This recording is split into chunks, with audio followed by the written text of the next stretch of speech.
ಜೊತೆಲಿ ನ್ಯೂಸ್ಗೆ ಸ್ವಾಗತ. ನಾನು ಅಕ್ಷಯ. ರಾಜ್ಯದ ಪೊಲೀಸ್ ಇಲಾಖೆಯಲ್ಲಿ ಮತ್ತೊಂದು ವಿವಾದ ಸದ್ದು ಮಾಡುತ್ತಿದೆ.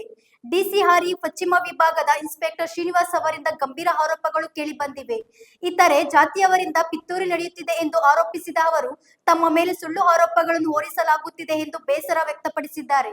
ಪೊಲೀಸ್ ಇಲಾಖೆಯಲ್ಲಿ ಕೆಲಸ ಮಾಡುವುದೇ ತಪ್ಪ, ದಲಿತರ ಪರವಾಗಿ ನಿಲ್ಲುವುದೇ ಅಪರಾಧವ ಎಂಬ ಪ್ರಶ್ನೆಯನ್ನು ಇನ್ಸ್ಪೆಕ್ಟರ್ ಶ್ರೀನಿವಾಸ್ ಎತ್ತಿದ್ದಾರೆ. ತಾವು ದಲಿತ ಸಮುದಾಯದವರಾಗಿದ್ದು ಹಲವು ವರ್ಷಗಳಿಂದ ಜನಸೇವೆ ಮಾಡುತ್ತಿರುವುದಾಗಿ ಹೇಳಿಕೊಂಡಿರುವ ಅವರು ಇಲ್ಲಿ ಎಲ್ಲವೂ ಒಂದೇ ವರ್ಗದವರ ಹಿಡಿತದಲ್ಲಿದೆ, ದಲಿತರ ಮೇಲೆ ದೌರ್ಜನ್ಯ ನಡೆಯುತ್ತಿದೆ ಎಂದು ಗಂಭೀರವಾಗಿ ಆರೋಪಿಸಿದ್ದಾರೆ. ನ್ಯಾಯಕ್ಕಾಗಿ ಹೋರಾಟ ನಡೆಸುತ್ತಿರುವ ತಮಗೆ ಮಾನಸಿಕ ಒತ್ತಡ ಹೆಚ್ಚಾಗಿದ್ದು ಆತ್ಮಹತ್ಯೆ ಯೋಚನೆಗಳವರೆಗೆ ಹೋಗುವಂತಾಗಿದೆ ಎಂದು ಅವರು ಹೇಳಿದ್ದಾರೆ. ಈ ಘಟನೆ ಇದೀಗ ರಾಜಕೀಯ ಹಾಗೂ ಸಾಮಾಜಿಕ ವಲಯದಲ್ಲಿ ಚರ್ಚೆಗೆ ಗ್ರಾಸವಾಗಿದೆ. ಇದೀಗ ಎಲ್ಲರ ಗಮನ ಗೃಹ ಸಚಿವರಾದ ಡಾಕ್ಟರ್ ಪರಮೇಶ್ವರ್ ಅವರತ್ತ ನೆಟ್ಟಿದೆ.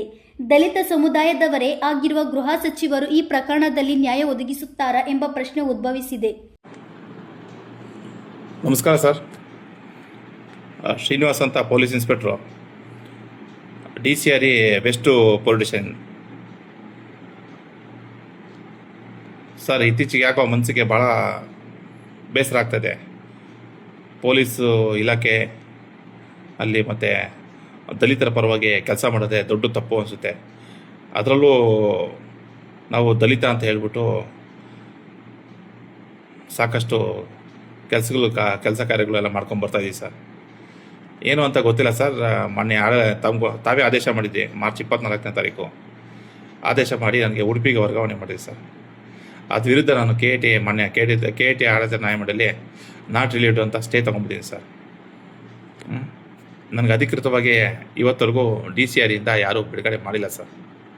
ಆಯಿತಾ, ಬಿಡುಗಡೆ ಮಾಡಿದೆ ಅಂತ ಹೇಳ್ಬಿಟ್ಟು ಮಾನ್ಯ ಶ್ರೀಯುತರಾದ ಕರಿ ಬಸವನಗೌಡರು SP, ಅವರು DYSP ಹುದ್ದೆ ಮಾತ್ರ ಇರೋದು, SP ಹುದ್ದೆ ಅಲ್ಲ ಸರ್. ಅದನ್ನು ರಾಜ್ಯ ಸರ್ಕಾರದವ್ರು ಕೊಟ್ಟಿರ್ತಕ್ಕಂಥದ್ದು ಒಂದು ವರದಾನ ಅಂತ ಹೇಳ್ಬೋದು. ಅದನ್ನು ಅವರು SP ಅಂತ ನಾನೇ ನೇರ IPS ಅಧಿಕಾರಿ ಅಂತ ಬಿಂಬಿಸ್ಕೊಂಡು, ಮತ್ತು ಅವರ ಕೆಳ ಹಂತದ ಅಧೀನ DYSP ಆದಂಥ ಶ್ರೀ ಮಹೇಶ್ವರ ಗೌಡರವರು, ಅವರು ಸಹ ನನಗೆ KT ಆದೇಶಕ್ಕೆ ವಿರುದ್ಧವಾಗಿ ಬಿಡುಗಡೆ ಮಾಡಿದ್ದೀನಿ ಅಂತ ಹೇಳ್ಬಿಟ್ಟು ತಮಗೆ ನಕಲಿ ದಾಖಲೆ ಸೃಷ್ಟಿಸಿ ತಮಗೆ ರವಾನಿಸಿದ್ದಾರೆ ಸರ್. ತಾವು ಸ್ವಲ್ಪ ಕೂಲಂಕಷವಾಗಿ ಪರಿಶೀಲನೆ ಮಾಡಬೇಕು ಸರ್. ಯಾಕಂತ ಹೇಳಿದ್ರೆ ನಮ್ಮಂಥ ಅಧಿಕಾರಿಗಳು 20 ವರ್ಷ ಸೇವಾವಧಿ ಆಗಿದೆ ಸರ್. ಇಲಾಖೆಯಲ್ಲಿ ಯಾವುದೇ ಕಪ್ಪು ಚುಕ್ಕೆ ಇಟ್ಕೊಂಡಿಲ್ಲ ಸರ್, ಇವತ್ತರೆಗೂ ಇಟ್ಕೊಂಡಿಲ್ಲ. ತಮ್ಮನ್ನು ನಾನು 3 ಸಲ ಬಂದು ಭೇಟಿ ಮಾಡಿದ್ದೀನಿ. ನಾನು ಮನವಿನೂ ಸಹ ಕೊಟ್ಟಿದ್ದೀನಿ, SC/ST ಆಯೋಗಕ್ಕೂ ಕೊಟ್ಟಿದ್ದೀನಿ ಸರ್, ಮತ್ತು ಸದನ ಸಮಿತಿಗೂ ಕೊಟ್ಟಿದ್ದೀನಿ ಸರ್. ಆಯ್ತಾ, ನಾನು ಯಾವುದೇ ಒಂದು ಕುಂದುಕೊರತೆಗಳಿಗೆ ಸ್ಪಂದಿಸ್ತಾ ಇಲ್ಲ. ನಾನು ಅದರಲ್ಲಿ ಕರೆಕ್ಟಾಗಿ ಪರ್ಟಿಕ್ಯುಲರಿಗೆ 18 ಅಂಶಗಳು ಹಾಕಿ ನಾನು ನನ್ನ ಕುಂದುಕೊರತೆಗಳ ಬಗ್ಗೆ ತನಿಖೆ ಆಗಲಿ ಅಂತ ಹೇಳ್ಬಿಟ್ಟು ತಮ್ಮನ್ನು ಹಾಗೂ ನಮ್ಮ DG and IGP ಮಹಾನಿರ್ದೇಶಕರು, ಆಯಿತಾ, ಅಲ್ಲೂ ಸಹ ಮತ್ತು ಎಲ್ಲ ಇನ್ನಿತರ ಇಲಾಖೆಗಳಿಗೆಲ್ಲ ಕೇಳ್ಕೊಂಡಿದ್ದೀನಿ. ಇವತ್ತರೆಗೂ ಯಾವುದೇ ಕಾರಣಕ್ಕೂ ತಾವು ತನಿಖೆಗೆ ಆದೇಶ ಮಾಡಿಲ್ಲ ಸರ್. ಮೊನ್ನೆ ಯಾವುದೋ ಒಂದು ಸಣ್ಣ ಒಂದು ಪ್ರಕರಣಕ್ಕೆ ಸಂಬಂಧಪಟ್ಟಂಗೆ ಬೆಳಗಾಂ SP ಅವ್ರನ್ನ ಕರೆಸ್ಬಿಟ್ಟು ಇದು ನನಗೆ ಇದು KT ಆದೇಶ ವಿರುದ್ಧವಾಗಿ ಮತ್ತು ನಾನು SC/ST ಆಯೋಗದಲ್ಲಿ ವಿಚಾರಣೆಯಲ್ಲಿ ಇರಬೇಕಾದ್ರೂ ಸಹ ತಾವು ಪುನರಾವರ್ತನೆ ಮಾಡಿ ತನಿಖೆ ಮಾಡಿ ಎಲ್ಲ ದುಂಬಾಲು ಬಿದ್ದು ತಾವುಗಳು ದೊಡ್ಡವರು ದುಂಬಾಲು ಬಿದ್ದುಬಿಟ್ಟು ಎಲ್ಲ ವರದಿ ಕೊಡಿ ಅಂತ ಕೇಳ್ತಾ ಇದೆ ಸರ್. ಎಲ್ಲಿವರೆಗೂ ಬಂತು ಸರ್ ನಮ್ಮ ಪೊಲೀಸ್ ಇಲಾಖೆ ಸರ್? ಭಾಳಷ್ಟು ಬೇಸರ ಆಗಿದೆ ಸರ್. ನನ್ನ ಕುಟುಂಬಕ್ಕೆ ಭಾಳ ಘಾಸಿ ಆಗ್ತಾ ಇದೆ. ನಾನು ಏನು ಕೆಲಸ ಮಾಡಿದ್ದೀವಿ ಅಂತ ಹೇಳ್ಬಿಟ್ಟು ಇವತ್ತವರೆಗೂ DCRE ಸೆಲ್ಲಲ್ಲಿ, ಆಯಿತಾ, ಯಾವುದೇ ಒಬ್ಬ ದಲಿತರನ್ನು ಕೇಳ್ಬೋದು, ಆಯಿತಾ. ನಿನ್ನೆವರೆಗೂ ಕರ್ತವ್ಯ ನಿರ್ವಹಿಸ್ಕೊಂಡು ಬರ್ತಾ ಇದ್ದೀನಿ. ಆದರೆ ನನಗೆ ಅಧಿಕೃತವಾಗಿ ಯಾವುದೇ ಒಂದು ಬಿಡುಗಡೆ ಆದೇಶ ತಾವಾಗಲಿ ತಮ್ಮ ಅಧಿಕಾರಿಗಳಾಗಲಿ ಮಾಡಿಲ್ಲ ಸರ್. ಮಾಡಿದ್ದೀನಿ ಅಂತ ಹೇಳಿದ್ರೆ ಅದು ನಕಲಿ ದಾಖಲೆ ಸರ್. ಅದನ್ನೇನು ಹೆಚ್ಚಾಗಿ ಹೇಳಕ್ಕೆ ಹೋಗಲ್ಲ ಸರ್.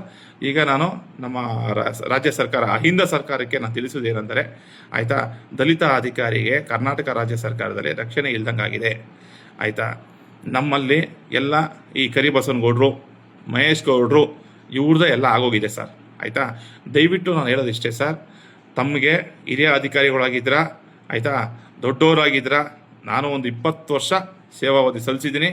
ಒಂದೇ ಒಂದು ಕಪ್ಪು ಚುಕ್ಕೆ ಇಲ್ಲದೆ ಕರ್ನಾಟಕದಲ್ಲಿ, ಆಯಿತಾ, ಪೊಲೀಸ್ ಇಲಾಖೆಯಲ್ಲಿ ನಡ್ಕೊಂಡು ಬಂದಿದ್ದೀನಿ, ಪಾರದರ್ಶಕವಾಗಿ ಕೆಲಸ ಮಾಡ್ಕೊಂಡು ಬಂದಿದ್ದೀನಿ. ಆದರೆ ಯಾವುದೇ ಒಂದು ಮುಂದಿನ ಅವಘಡ ಅಂತ ನೋಡಿ ಸರ್, ತಿರುಗ್ತಾ ಇದೆ ತಣ್ಣನೆ ಗಾಳಿ, ಆಯಿತಾ. ಅದು ಯಾವುದೇ ಕಾರಣಕ್ಕೂ ಮುಂದಿನ ಅವಘಡಕ್ಕೆ ತಾವು ಅವಕಾಶ ಮಾಡಿಕೊಡಕ್ಕೆ ಹೋಗ್ಬಿಡಿ ಸರ್. ಏನಾದರೂ ಒಳಸಂಚು ಮಾಡಿ, ಒಳಪಿತೋರು ಮಾಡಿ, ಆಯಿತಾ. ನನ್ನ ವಿರುದ್ಧ ಷಡ್ಯಂತ್ರ ಮಾಡ್ತಾ ಇದ್ದರೆ ಖಂಡಿತ ಮಾಡೋಕ್ಕೆ ಹೋಗ್ಬಿಡಿ ಸರ್. ಮುಂದಿನ ಯಾವುದೇ ಒಂದು ಪರಿಣಾಮಗಳಿಗೆ ತೀಕ್ಷ್ಣವಾದ ಪರಿಣಾಮಗಳಾಗುತ್ತೆ ಸರ್. ನನ್ನ ದುಃಖ ತಪ್ಪದಿಂದ ಹೇಳ್ತಾ ಇದ್ದೀನಿ ಆಯಿತಾ. ನೊಂದಿರ್ತಕ್ಕಂಥ ದಲಿತ ಪೊಲೀಸ್ ಅಧಿಕಾರಿ ದುಃಖ ತಪ್ಪದಿಂದ ಹೇಳ್ತಾ ಇದ್ದೀನಿ, ಇಲ್ಲಿಗೆ ತಾವು ನಿಲ್ಲಿಸಿ. ಅಂದರೆ ನಮ್ಮ KAT ಆದೇಶ ಮೊನ್ನೆ KAT ಆದೇಶ ಬರೋವರೆಗೂ ಬಂದ ನಂತರ ಸರ್ ನ್ಯಾಯಾಂಗ ಇಲಾಖೆ ನಾನು ತಲೆಬಾಗ್ತೀನಿ, ತಾವು ತಲೆಬಾಗಿ. ತರಾತುರಿಯಲ್ಲಿ ಆಯಿತಾ ನನ್ನನ್ನು ಪಿತೂರಿ ಮಾಡಿ ಬೇರೆ ಏನಾದರೂ ತಮ್ಮ ಅಧೀನದ ಕೆಲಸ ಬಂದಿರಿದ್ರೆ ತಮಗೆ ಏನಾದರೂ ಆ ಥರ ಇದ್ದರೆ ದಯವಿಟ್ಟು ಇಲ್ಲಿಗೆ ಇದಿಷ್ಟೇ ಆಡ್ಬಿಡಿ. ಇಲ್ಲ ಅಂತ ಹೇಳಿದ್ರೆ ನಾನು ತಮಗೆ ಹೇಳಿದೆ ನೋಡಿ, ತಣ್ಣನೆ ಗಾಳಿ ಬೀಸ್ತಾ ಇದೆ ಆಯಿತಾ. ಪರೋಕ್ಷವಾಗಿ ಸಕ್ರಿಯ ಕಾರ್ಯಕಾರಿಣಿಗೂ ತಾವೆಲ್ಲರೂ ಆಗ್ತೀರಾ ಅಂತ ತಮಗೆಲ್ಲ ಬಯಸ್ತಾ ಇದ್ದೀನಿ. ನಮ್ಮ ಕರ್ನಾಟಕ ರಾಜ್ಯ ಪೊಲೀಸ್ ಇಲಾಖೆಗೆ ಮತ್ತು ಗೃಹ ಮಂತ್ರಿಗಳಿಗೆ, ಮುಖ್ಯಮಂತ್ರಿಗಳಿಗೆ ಹಾಗೂ DG and IGP ತಾವು ಉಮೇಶ್ ಕುಮಾರ್ ಸಾಹೇಬರಿಗೆ ಆಯಿತಾ, ದಯವಿಟ್ಟು ಇದು ಮನವರಿಕೆ ಮಾಡ್ಕೊತೀರಾ ಅಂತ ಅನ್ಕೊತಾ ಇದ್ದೀನಿ. ಯಾವುದೇ ಅವಘಡ ಸಂಭವಿಸಿದ್ರೆ ನೇರ ತಾವೇ ಹೊಣೆಗಾರರು.